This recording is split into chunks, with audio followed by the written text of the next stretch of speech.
여러분 안녕하세요. 하우투스탁의 전혜연입니다. 지난 시간에는 캔들 차트와 캔들의 개념에 대해서 알아봤는데요. 보통 주식 투자를 할 때 차트를 먼저 살피게 되잖아요. 초보자들의 경우에는 빨간색과 파란색의 그런 방망이들이 흩어져 있는 것을 보고만 있으면 참 혼란스러울 때가 많은데 그 파란색의 방망이들이 보여서 급락장세를 보일 때는 다소 지치고 있다가도 빨간색의 또 상승장세를 보고 있으면 다시 한번 희망 섞인 그런 기대를 가져보게 됩니다. 캔들 차트를 고안한 일본의 혼마 문해이사는 오늘만큼은 좋은 시장이 없다고 생각할 때 3일을 기다려라 라고 충고를 하는데요. 그만큼 주식 투자에 있어서는 인내심과 신중함이 필수라는 그런 얘기로 풀이할 수 있을 것 같습니다. 네, 오늘은 캔들 패턴의 종류와 구분, 다양한 패턴의 이해에 대해서 함께 알아보도록 하겠습니다.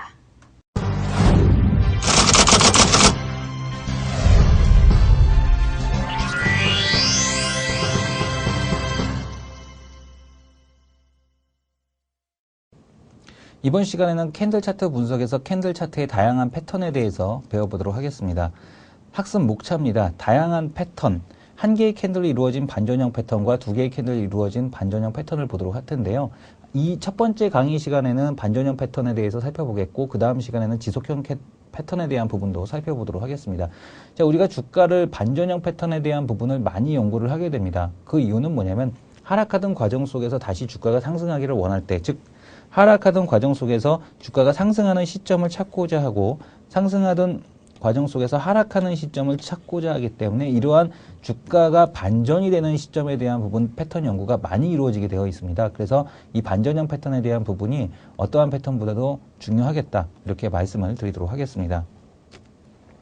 학습 목표입니다. 캔들 패턴의 종류에 대해서 구분을 해봐야 되겠죠. 앞부분에서도 한 개, 두 개, 세 개 캔들에 대한 부분 패턴을 그 종류를 구분을 해보도록 하겠고요. 그 패턴에 대한 실제 적용 사례를 통해서 패턴에 대한 이해력을 높여보도록 하겠습니다. 자, 한 개의 캔들로 이루어진 반전형 패턴입니다. 한 개의 캔들로 이루어진 반전형 패턴. 지금 상태에서는 여러 가지 패턴에 대한 부분이 나타날 텐데 이 부분 다시 한번 거듭 부탁의 말씀을 드리지만은 외우려고 하시지 마셔라. 직관적으로 보고 이해하시는 게 가장 중요하겠다라는 부분을 말씀을 드리겠습니다. 자, 이름을 보시게 되면은 직관적으로 이해가 되셔야 됩니다. 우산형이라고 되어 있죠. 시중에 책을 보시거나 여러 가지 자료를 뒤져보시게 되면은 우산형, 망치형, 교수형. 지금 이러한 캔들의 모양을 가지고서 여러 가지 이름으로 나타나고 있습니다. 통틀어서 우산형이라고 표현을 하게 되고요. 이 망치형과 교수형에 대한 부분은 우산형이라고 통틀어서 표현을 하게 되는데 말 그대로 망치같이 생겼죠. 지금 보시게 되면은 망치의 머리같이 생겼고요. 망치의 손잡이같이 생겼다고 해갖고 망치형 캔들이라고 얘기를 합니다.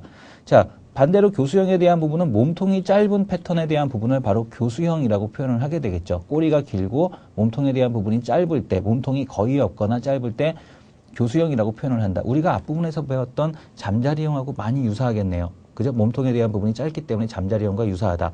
자, 그렇다면 이 망치형에 대한 부분, 우산형에 대한 부분, 이 교수형에 대한 부분은 양봉과 음봉에 대한 색상은 사실 중요치 않습니다. 지금 보시는 화면에서 보시는 바와 같이 망치형은 빨간색, 교수형은 파란색으로 나와 있으나 몸통에 대한 부분은 중요치 않다. 그리고 윗꼬리에 대한 부분이 생길 수도 있겠다. 약간 조금씩 생길 수는 있겠으나 그 꼬리에 대한 부분은 그렇게 길지 않고 중요하지 않다라는 말씀을 드리겠습니다. 자, 가장 중요한 겁니다.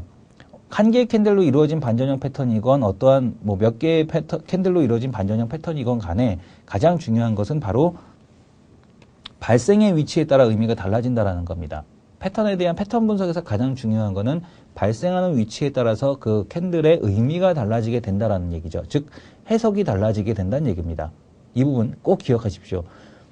이 망치형 캔들이 나타난다고 해서 무조건 주가가 상승하거나 하락하는 것이 아니라 그 위치가 어디서 발생하느냐에 따라서 상승할 수도 있고 하락할 수도 있다는 부분 꼭 기억하십시오. 거듭 강조드립니다. 자, 실전 사례를 통해서 한번 보도록 하겠습니다. 자, 망치형 캔들 상승 반전형이다 라고 말씀을 드렸는데요.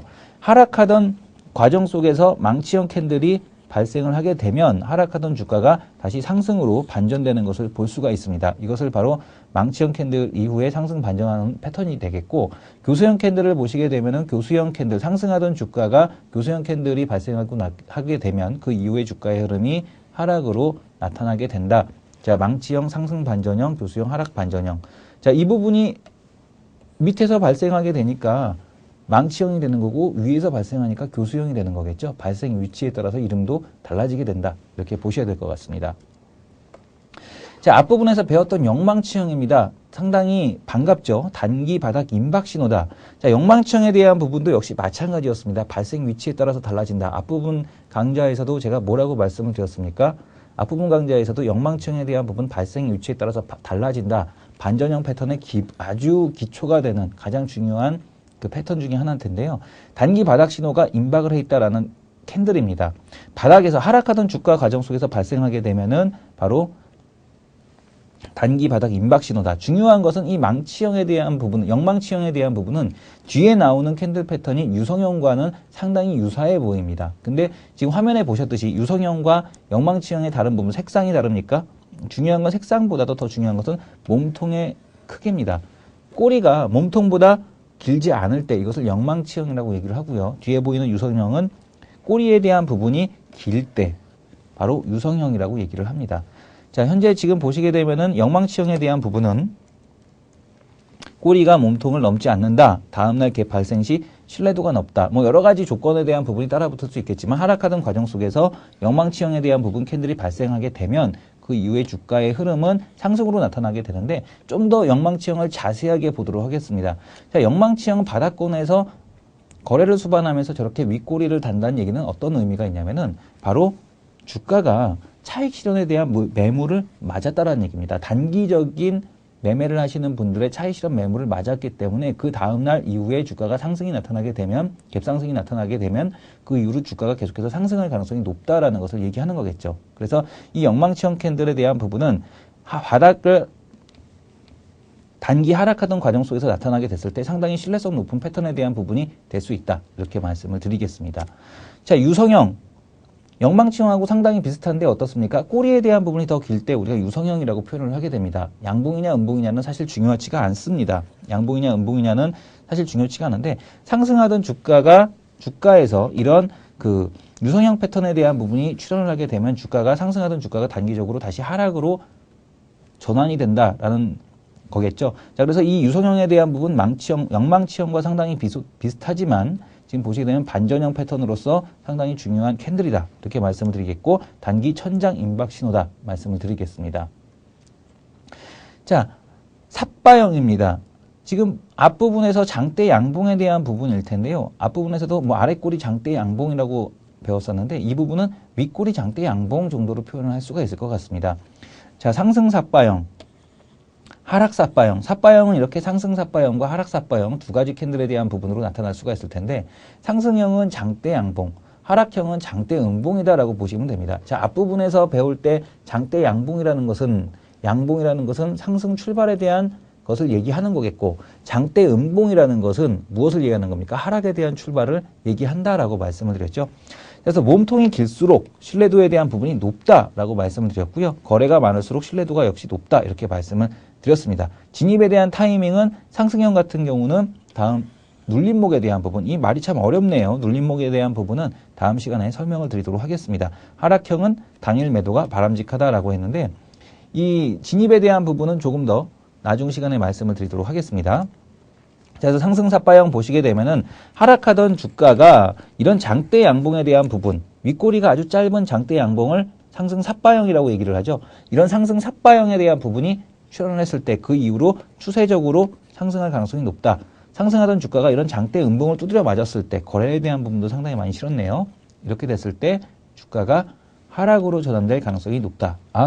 삿바가 됐던 중요한 것은 삿바가라는 부분이 중요한 것이 아니라 장대 캔들이 나타났을 때 장대봉이 나타났을 때 기존 추세에 대한 반전형 패턴이 되는구나 라는 부분을 꼭 기억하십시오. 자, 한 개의 캔들로 이루어진 반전형 패턴에 대해서 살펴봤는데요. 크게 보시게 되면은 우산형과 영망치형 그리고 장대 양봉 이렇게 우리가 세 가지로 구분을 해볼 수가 있습니다. 자, 근데 한 개의 캔들보다는 어떻습니까? 한 개의 캔들이 나타날 때보다는 두 개의 캔들로 이루어진 패턴보다는 세 개의